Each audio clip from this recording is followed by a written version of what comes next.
ایک گاؤں میں عارف نام کا نوجوان رہتا تھا۔ وہ غریب تھا لیکن دل کا بہت سچا اور محنتی، اور گھر میں غربت تھی مگر کبھی حرام لقمہ اس کی زبان تک نہ آیا۔ اس کی ماں ہمیشہ اسے کہتی، بیٹا حلال میں برکت ہے، صرف صبر مت چھوڑنا۔ عارف ہر دن مزدوری کرتا مگر کمائی اتنی کم کہ گھر کا چولہا مشکل سے چلتا۔ ایک رات وہ بہت تھک کر مسجد میں بیٹھا اور روتے ہوئے اللہ سے عرض کی، اے رب، میں تھک گیا ہوں لیکن تیرا در نہیں چھوڑوں گا، میری مدد کر۔ اسی رات عارف نے خواب میں دیکھا کہ کوئی اسے کہہ رہا ہے، کل فجر کے بعد دائیں راستے پر چلنا، تیرا رزق تیرا انتظار کر رہا ہے۔ فجر کے بعد عارف چل پڑا۔ کچھ دور ایک بوڑھا شخص ملا جو لکڑیاں اٹھانے میں مشکل محسوس کر رہا تھا۔ عارف نے بغیر سوچے سمجھے اس کی مدد کی۔ بوڑھے نے پوچھا، بیٹا تم کون ہو؟ عارف نے اپنی غربت اور مشکل زندگی کا حال بتا دیا۔ بوڑھا مسکرایا اور بولا، میرے پاس ایک پرانی بیکری ہے، سالوں سے بند ہے، میں چاہتا ہوں تم اسے سنبھالو، تمہاری نیت صاف ہے، اسی لیے اللہ نے تمہیں یہاں بھیجا ہے۔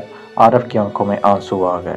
کچھ ہفتوں میں بیکری پھلنے پھولنے لگی۔ عارف کی زندگی بدل گئی۔ اب وہ خود بھی کماتا تھا، اپنی ماں کا علاج بھی کرواتا اور غریبوں کی مدد بھی کرتا۔ ایک دن اسی نے اپنی ماں سے کہا، امی اب سمجھ آیا، دعا، سچائی اور صبر کبھی خالی نہیں جاتے۔